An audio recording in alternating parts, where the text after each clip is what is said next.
이제 성탄절이 한 달도 채 남지 않았습니다. 마지막 입세의 작가인 오 헨리가 쓴 크리스마스 선물이라는 단편 소설이 있는데요. 델라라는 아내와 짐이라는 그 남편, 가난한 젊은 부부의 이야기입니다. 아내 델라는 크리스마스를 맞이하면서 남편에게 선물을 하고 싶었어요. 그런데 이 델라가 갖고 있는 전 재산이 1달러 87센트밖에 되지 않았습니다. 남편에게는 갑오로 내려오던 그 시계가 있었는데 그 시계 줄이 없고 시계 이 원형만 갖고 있었습니다. 그래서 제대로 된 시계줄을 만들어서 남편에게 선물을 하고 싶었어요. 또 남편 짐은 아내가 머리가 길고 아름다운 머릿결을 갖고 있었는데 그 머리에 어울리는 머리핀을 하나 사주고 싶었습니다. 그런데 역시 짐도 가지고 있는 돈이 없었어요. 그래서 크리스마스 이브 날 이제 서로가 서로에게 줄 선물을 준비했는데 여러분도 다 아시다시피 어떤 선물이 준비됐나요? 남편은 자신의 시계를 팔아서 예쁜 머리핀을 샀고요. 그리고 아내는 자신의 머리카락을 잘라서 남편의 시계줄을 샀습니다. 결국 서로에게 주고받은 이 선물은 소용이 없게 됐지만 서로가 서로를 사랑하고 배려하는 마음을 확인할 수 있었고 그 어느 선물보다 뜻깊은 또 크리스마스 선물이 되었습니다. 여러분도 기억에 남는 그런 뜻깊은 선물이 있으시죠? 네. 저도 이제 성산교회에 온 이후에 굉장히 뜻깊은 선물들을 많이 받고 있습니다.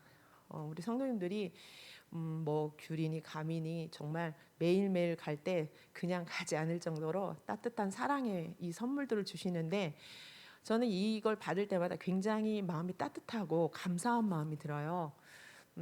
가끔 목회자가 된 다음에 이런 생각을 해요. 내가 목회자가 되지 않았으면 어떻게 내가 어디 가서 이런 대접을 받고 그리고 기도를 받고 또 사랑을 받을까라는 그런 마음이 들 정도로 굉장히 정성이 많이 담긴 선물들을 받고 있는데요. 아마 성도님들도 다 하나씩은 뜻깊은 선물들을 하나씩은 갖고 계실 거라 생각합니다.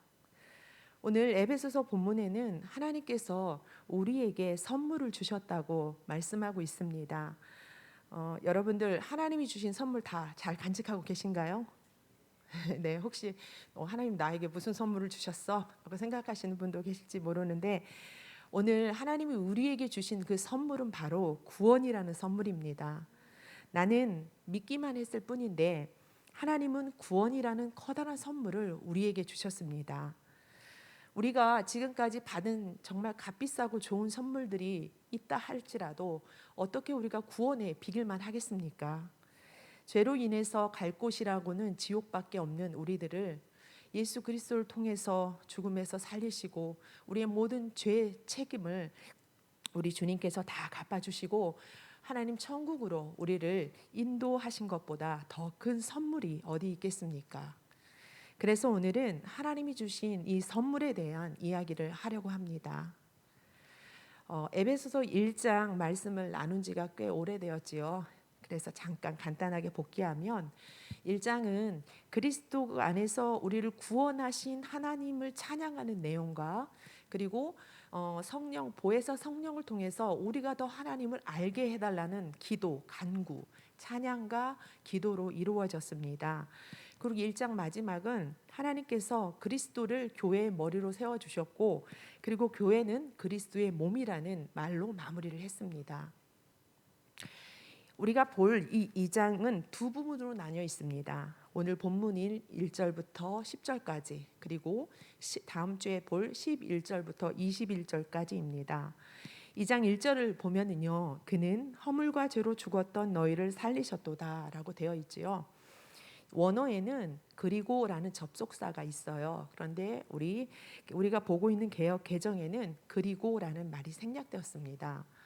여기서 그리고라고 우리가 원어대로 넣는다면 1장 마지막 절의 내용을 그대로 이어받는 겁니다. 교회는 예수 그리스도의 몸이다. 그리고 그는 허물과 죄로 죽었던 너희를 살리셨도다 라고 1장의 연속성상에서 2장을 시작을 해야 합니다. 에베소서를 처음 설교할 때에 시작할 때에 교회에 대해서 잘 알고 싶으면 에베소서를 읽으면 된다고 말씀드렸지요. 2장 전체 1절부터 22절까지가 교회에 대한 내용이고요. 그리고 4장 11절부터 16절까지가 교회에 대한 내용이고 5장 21절부터 33절이 교회에 대한 내용입니다. 2장 전체가 교회의 머리 대신 그리스도와 그리고 교회에 대한 설명입니다.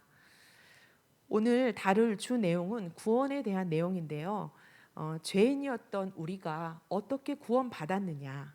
그런데 여기서의 구원을 나 한 사람의 개인적인 구원으로 이해하기보다는 1장의 연속선상, 그러니까 교회 개인의 구원이 아니라 교회론적인 구원으로 이해하는 것이 더 폭넓은 해석입니다. 우리 한 사람 한 사람은 다 각각의 교회이죠. 그렇죠? 그래서 우리 각각이 한 사람이 각각의 교회가 모여서 교회 공동체를 이루는 것이기 때문에 개인의 구원, 곧 교회의 구원이라고 말할 수 있기 때문입니다.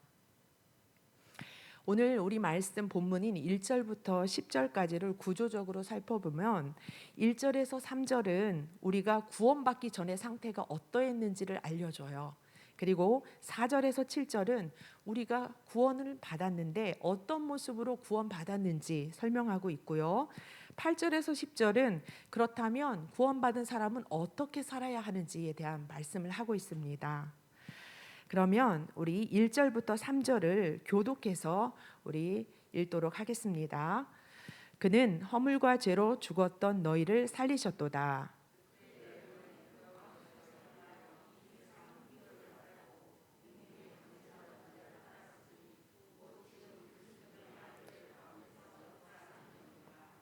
전에는 함께 읽겠습니다. 전에는 우리도 다 그 가운데서 우리 육체의 욕심을 따라 지내며 육체와 마음에 원하는 것을 하여 다른 이들과 같이 본질상 진노의 자녀이었더니.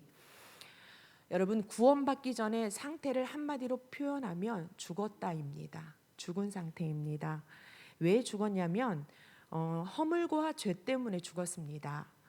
허물과 죄는 보통 같은 의미로 사용되지만 이걸 조금 더 구분해 보면 죄는 하나님과 상관없이 사는 거예요. 그리고 하나님을 기준 삼지 않고 사는 것을 죄라고 말합니다.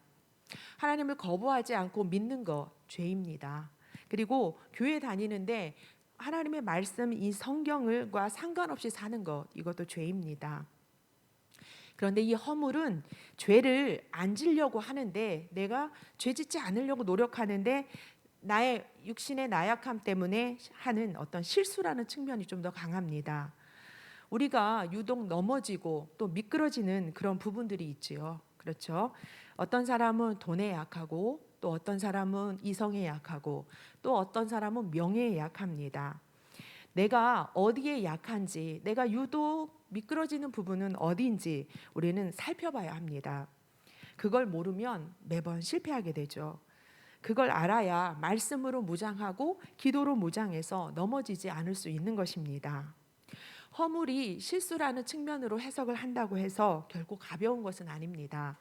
이 허물은 죄와 같은 수준으로 다뤄지기 때문에 그래서 죄와 허물로 인해서 인간은 영적으로 죽게 됩니다.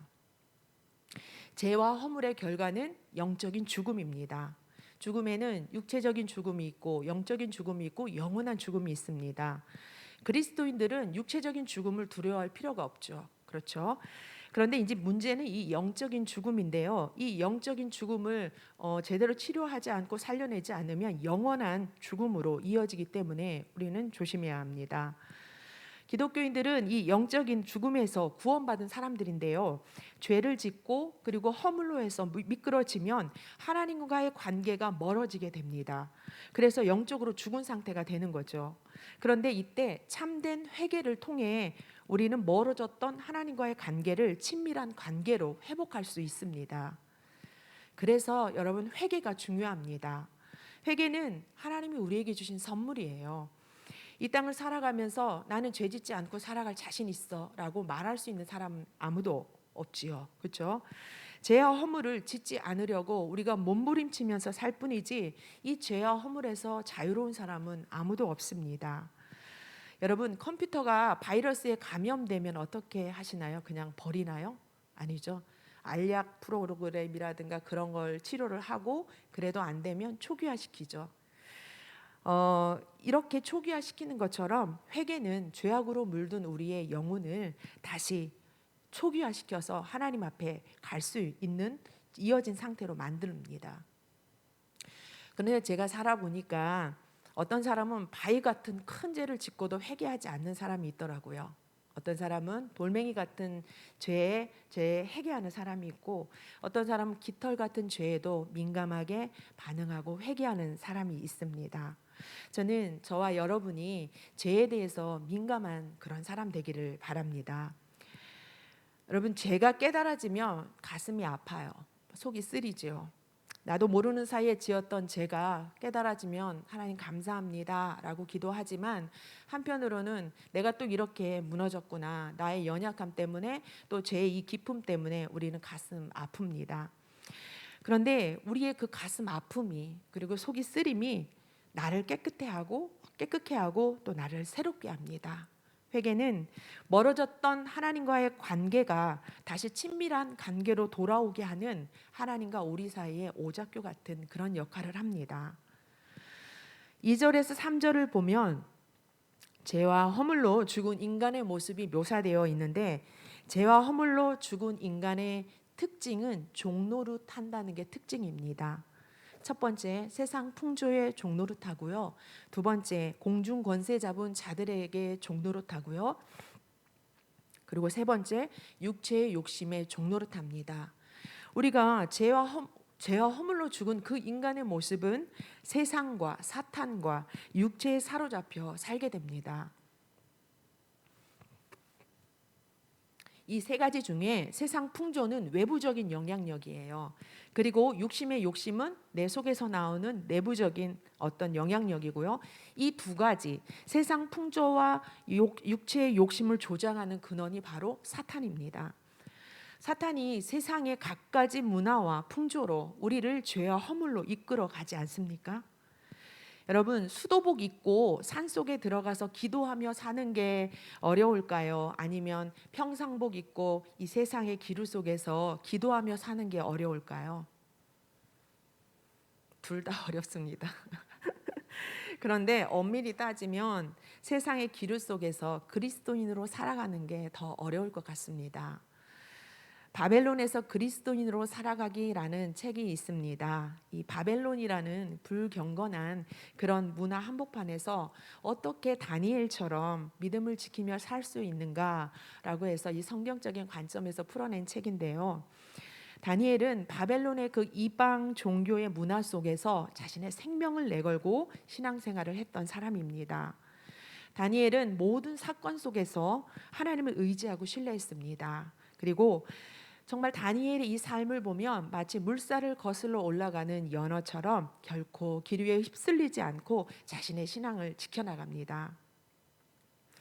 하나님과 맞지 않는 사회적 가치가 세상에 너무나 많습니다.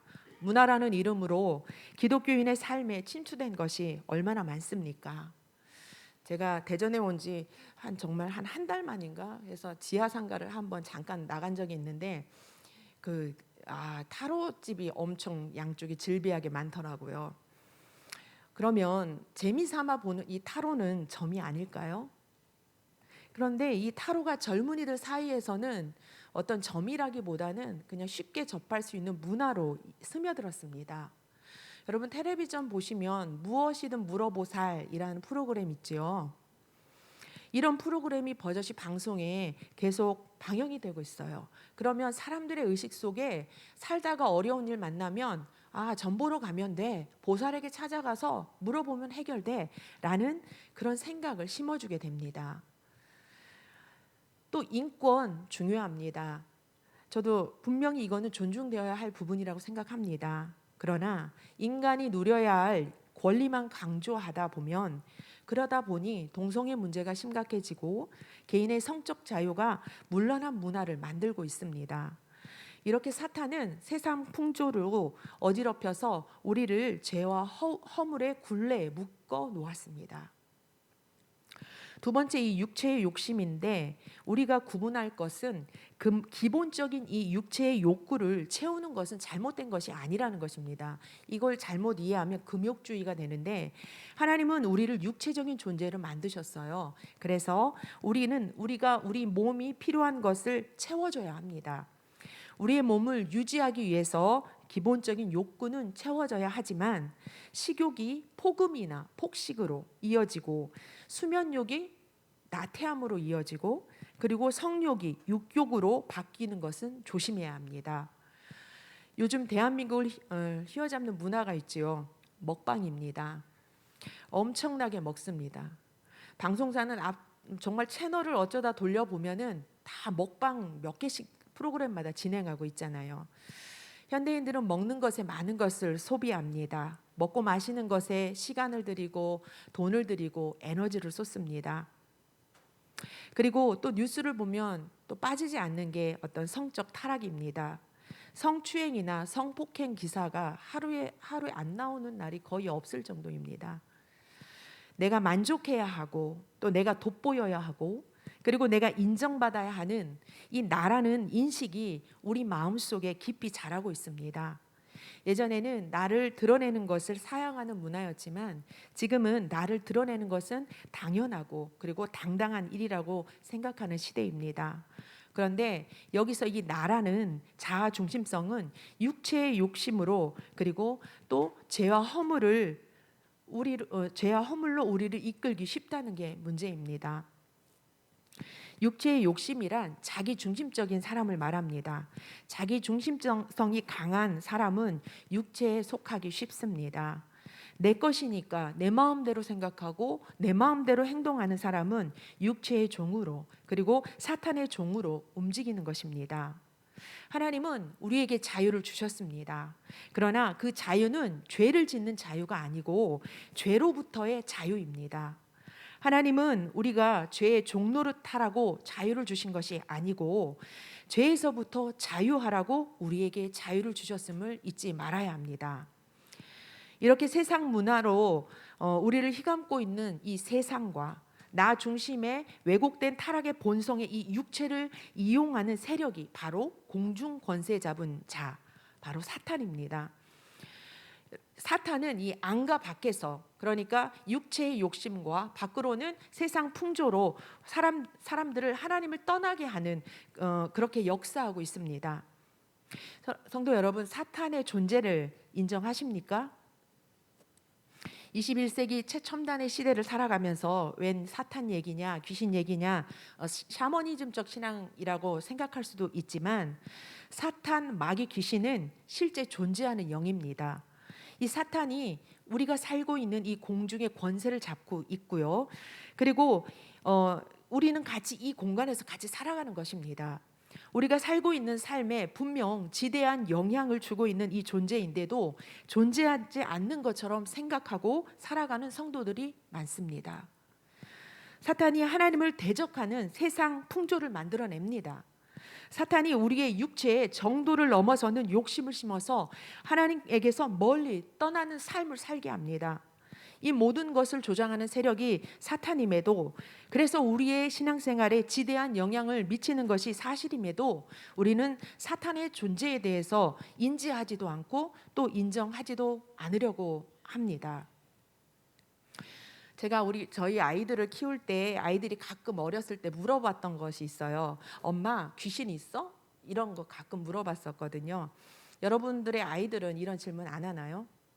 그러면 여러분들 뭐라고 대답해 주시나요?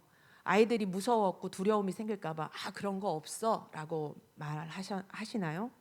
저는 아이들이 어렸을 때도 그렇게 물어보면 귀신 있지.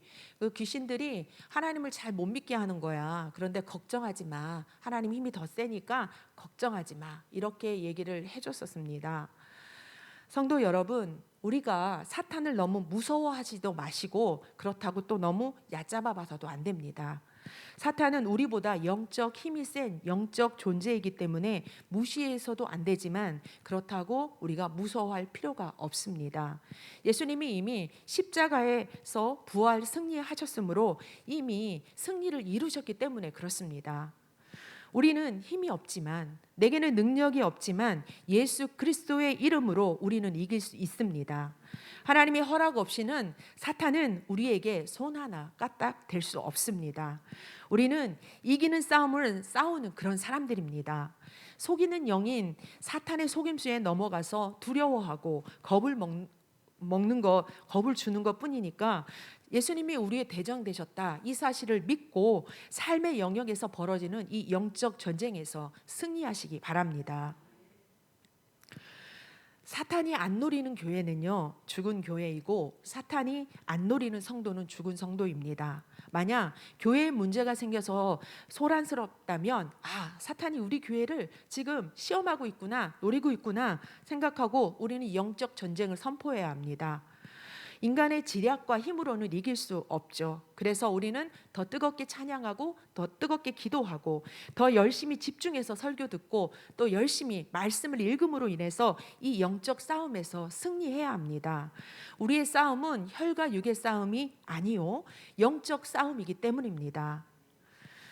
이렇게 세상 풍조와 육체의 욕심과 사탄의 종노릇하던 인간의 모습은 하나님께 진노의 자녀였습니다. 그리스도가 없는 삶은 절망뿐입니다. 절망에서 소망으로 이 삶의 전환이 이루어지는 것이 바로 4절입니다. 이 4절을 표준 세번역으로 읽으면 이렇습니다. 그러나 하나님은 자비가 넘치는 분이셔서 우리를 사랑하신 그 큰 사랑으로, 이게 4절입니다. 말미암아. 우리 개정에는요, 이 처음 시작하는 그러나라는 단어가 없어요. 이거는 이 그러나는 반전이죠. 1절부터 3절까지는 죄에 속해 있는 그리스도인이 되기 전에 죄에 속해 있는 인간의 모습이었잖아요. 그런 이 4절 그러나에서 반전이 일어납니다. 자, 우리는 죄와 허물로 종노릇하는 진노의 자녀였습니다. 그러나 긍휼이 풍성하신 하나님이 우리를 사랑하셨다라는 4절이 우리 인생의 전환점이 되는 것입니다. 하나님의 사랑이 아니면 우리는 여전히 진노의 자녀입니다. 예수 그리스도의 십자가가 아니면 우리는 절망의 삶을 살 뿐입니다. 그런데 긍휼이 풍성하신 하나님이 우리를 사랑하신 그 사랑으로 인해 우리는 소망이 생겼습니다. 긍휼이 풍성하신 하나님은 온 인류의 하나님입니다. 누구에게는 긍휼을 베풀어 주시고 누구에게는 긍휼을 차단하는 분이 아니라 하나님은 당신의 그 큰 긍휼을 모두에게 베푸시는 분이십니다. 단지 긍휼에 풍성하신 하나님을 내 인생의 주인으로 모셔드리느냐 아니냐에 따라서 내가 절망의 삶을 계속 살 것인지 아니면 소망 가운데 살 것인지가 결정되는 것입니다. 긍휼에 풍성하신 하나님이 내 인생에 들어와야 절망이 소망으로 바뀝니다. 우리 모두의 삶이 긍휼이 풍성하신 하나님의 사랑으로 역전되는 삶 되시기를 간절히 축복합니다. 성도 여러분, 인간에게 가장 큰 절망이 무엇일까요? 삶에서 만나게 되는 아무리 노력해도 극복하지 못하는 그런 심각한 문제가 우리를 절망시킵니다. 그러나 우리를 가장 절망스럽게 하는 문제는 바로 죄와 사망의 문제입니다. 우리가 이 죄와 사망 때문에 운명처럼 짊어지고 살아야 될 이 죄와 죽음의 문제보다 우리를 더 실망스럽게 하는 것은 없습니다. 아담과 하와에게서부터 계속 이어진 죄, 누가 해결할 수 있겠습니까? 매일같이 짓는 이 죄와 허물, 그로 인한 이 죄의 책임을 누가 해결할 수 있겠습니까? 이 모든 것을 해결하시는 것은 바로 하나님의 긍휼입니다. 긍휼이라는 것은 불쌍히 여기는 것이지요. 하나님은 당신이 만드신 인간이 하나님을 배신하고 죄를 지었음에도 여전히 우리를 불쌍히 여기셨습니다. 불쌍히 여긴다라는 말을 그냥 가난한 사람에게 느끼는 작은 연민으로 생각하면 안 됩니다. 여기서 이 하나님의 긍휼, 불쌍히 여기심은 구약에서 계속 말하고 있었던 하나님의 자비, 헤세드입니다. 하나님의 자비, 사랑, 긍휼 다 같은 의미입니다. 하나님은 사람을 만드시고 심히 좋았다라고 기뻐하셨잖아요. 그 기뻐 외치셨던 그 기쁨과 사랑을 거둬들이지 않으시고 하나님은 여전히 동일하게 풍성한 사랑으로 우리를 사랑하셨습니다. 그 풍성하신 긍휼과 사랑으로 우리가 허물과 죄에서 구원받았습니다. 아멘. 자, 그러면 이 구원받은 것에 대한 확신과 감사가 내 안에 있는지 우리는 또 살펴봐야 됩니다. 5절부터 7절에는 중요한 동사 3개가 있습니다. 우리 다 같이 5절 제가 읽고요. 6절 우리 성도님들이 읽는 교독을 하겠습니다. 제가 먼저 읽겠습니다. 허물로 죽은 우리를 그리스도와 함께 살리셨고 너희는 은혜로 구원을 받은 것이라.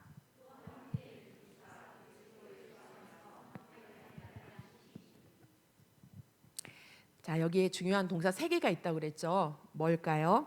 살리셨고, 그리고 일으키시고, 앉히셨다라입니다. 여러분, 이 3개 동사 앞에 공통된 단어 하나가 등장합니다. 뭘까요? 함께입니다. 긍휼이 풍성하신 하나님이 그리스도를 살리셨고 죽음에서 일으키셨고 그리고 하나님 계신 보좌 우편에 앉히셨습니다. 그런데 중요한 것은 긍휼이 풍성하신 그 하나님이 우리도 똑같이 그리스도와 함께 살리셨고 그리고 함께 일으키셨고 함께 하늘에 앉히셨다는 사실입니다. 하지만 생각해 보세요. 지금 우리는 아직 안 죽었잖아요. 그런데 지금 우리가 함께 살리셨고 이 부분은요 다 과거형으로 쓰여 있어요. 우리가 죽게 되면 하나님이 살리실 것이고 일으키실 것이고 앉히실 것임에도 여기서는 과거형을 쓰고 있는데요. 이렇게 미래에 있을 일을 이미 이루어진 과거 시제로 표현하는 것은 반드시 그렇게 될 것이라는 확신과 강조를 나타낼 때 사용합니다. 성도님들, 에베소서 2장 1절부터 6절까지 들으시면서 기쁘지 않으십니까? 저는 설교를 준비하면서 이 부분이 그렇게 감사하고 기쁘더라고요. 우리는 죽었던 사람이에요. 어떻게 해도 그 절망의 상태를 벗어날 수 못하는데 하나님이 우리를 사랑하셔서 죽음에서 살리시고 죄에서 일으키시고 그리고 하나님 계신 보좌 우편에 그곳에 우리를 앉히실 것이라는 사실입니다. 우리를 살리시고 일으켜서 하늘에 앉히신다라는 이 사실이 복음입니다.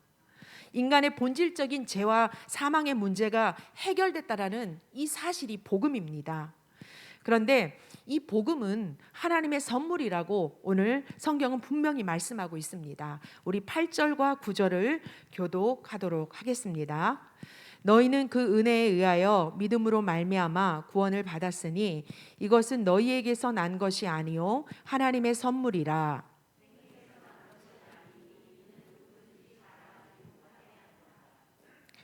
구원은 은혜입니다.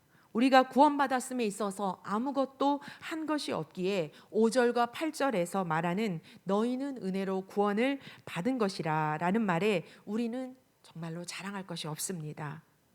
구원은 철저하게 하나님께서 우리에게 주신 은혜이고 우리는 그 선물을 믿음으로 받아들였을 뿐입니다. 은혜를 받고 선물을 받은 자가 받을 만한 행위를 해서 주신 것이 아닙니다. 저와 여러분이 죄와 사망에서 구원받을 만한 우리는 아무것도 하지 않았습니다. 그렇지요? 그래서 구원에 있어서 우리는 자랑할 것이 아무것도 없습니다. 만약 행위가 우리의 구원에 어떤 역할을 한다면 그것은 전적인 하나님의 은혜라고 말할 수가 없지요. 행위의 많고 적음에 우리의 구원에 영향을 준다면 행위가 우리의 자랑이 될 수 있을 것입니다. 아마 우리는 나는 이런 선한 일을 했어 하면서 나 스스로를 자랑하게 될 것입니다. 사랑하는 성도 여러분, 우리가 신앙생활 하면서 믿음 자랑하지 말아야 합니다.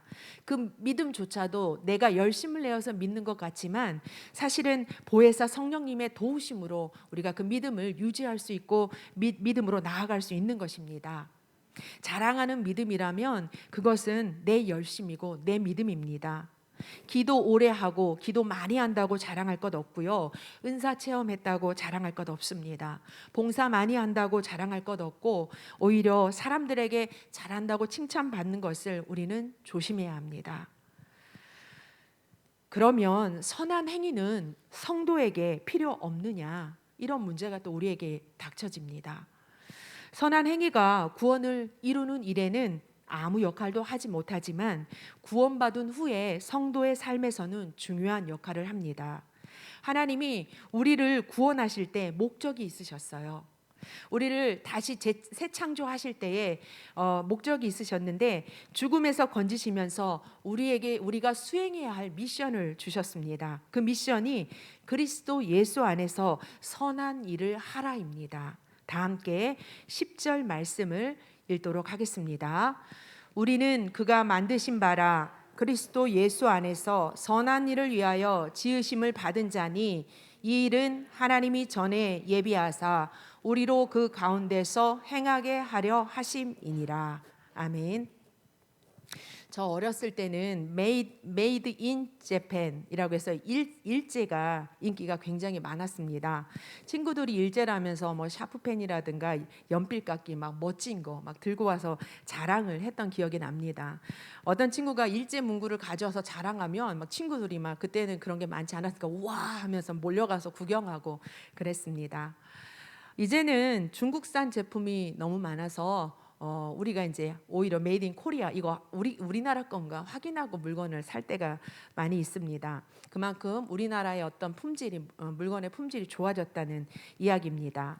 우리는 물건을 살 때 이 물건이 어디서 만들어졌는지 또는 누가 만들었는지 보면서 그 제품을 신뢰합니다. 자, 우리가 읽은 10절에 이런 말이 있습니다. 우리는 그가 만드신 바라. 자, 우리는 하나님이 만드셨다는 그런 이야기죠. 바로 우리는 made in God 혹은 made in 여호와라고 말할 수 있겠지요. 몇 해 전 브랜드 아파트를 입주한 지 얼마 되지 않아서 벽에 금이 가고 물이 샌다라는 그런 하자 보수가 발생했다라는 그런 기사를 봤는데요.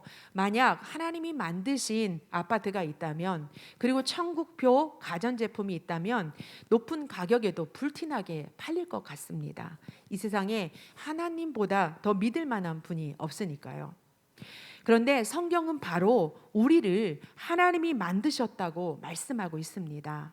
여러분과 저는 made in God, 바로 하나님 표입니다. 세상은 하나님 표인 우리를 볼 때 기대치가 있습니다. 비싸지만 믿을만 하니까 아이폰을 사고 갤럭시를 사고 그런 것처럼 세상은 하나님 표인 우리를 보면서 기대합니다. 이때 세상은 우리의 무엇을 기대할까요? 우리의 믿음을 기대할까요? 저 사람 믿음 좋아. 그걸 볼까요? 아닙니다. 세상은 우리의 행동을 봅니다. 10절에 보면 하나님이 우리를 지으시면서 목적하신 바가 있는데 그게 바로 선한 일입니다. 선한 일은 구원의 조건은 아니지만 구원받은 사람에게 주어진 의무입니다.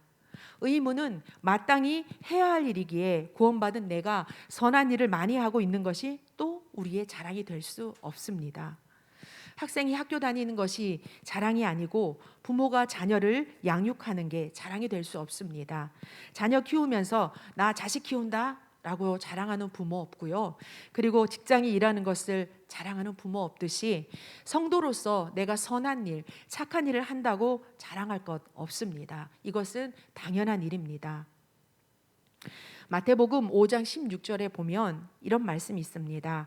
이같이 너희 빛이 사람 앞에 비치게 하여 그들로 너희 착한 행실을 보고 하늘에 계신 너희 아버지께 영광을 돌리게 하라는 이 말씀처럼 성도는 마땅히 선한 일을 해야 하고 그 일을 통해 하나님이 영광 받으셔야 하며 우리가 하나님의 작품인 것을 우리의 모습으로 우리의 행위로 드러나야 합니다. 교회는 죄와 허물에서 구원받은 성도들이 모인 공동체입니다. 안타깝게도 한국 교회가 구원받은 기쁨에만 많이 머물러 있었던 것 같습니다. 왜 하나님이 우리를 구원하셨는지 잊어버리고 왜 하나님이 이렇게 아름다운 교회들을 세우셨는지 놓쳐버려서 우리를 지으실 때 목적이 있다는 사실을 망각하고 있습니다. 하나님은 우리를 지으실 때 선한 일을 위해 지으셨고 하나님이 교회를 만드실 때 당신의 선한 일을 위해 이 교회를 세우셨습니다. 하나님은 너희는 내가 만들었다라고 오늘도 말씀하고 계십니다. 그런데 이 하나님 표라는 이 이름이 이 시대에는 값비싼 브랜드가 아니라 값싼 싸구려 취급을 받고 있습니다. 그것은 구원받았다는 사실에, 이 사실에만 집중해서 우리가 해야 할 사명을 잃어버렸기 때문입니다. 하나님은 우리가, 그리고 주님의 몸된 교회가 예수 그리스도의 이름으로 선한 일을 행하기를 원하십니다. 우리는 혹시 성도로서의 의무는 소홀히 하면서 성도로서의 은혜와 축복만 우리가 그쪽에 마음을 쏟고 있지 않습니까? 우리의 믿음은 개인의 신앙생활을 넘어서 이제는 구제와 선교에 더 열심을 내야 합니다. 우리의 시선이 바로 어디에 있나요? 나와 가정, 교회에만 머물러 있지 않습니까? 하지만 우리 하나님의 시선은 그것을 다 넘어서 지역사회를 바라보고 계시고, 그리고 불모지인 선교지를 향해 하나님의 시선이 가 있습니다. 우리가 이 사실을 기억하고 하나님의 시선을 따라서 선한 일을 펼쳐가는 우리 모두, 그리고 우리 교회가 되길 예수님의 이름으로 축복합니다.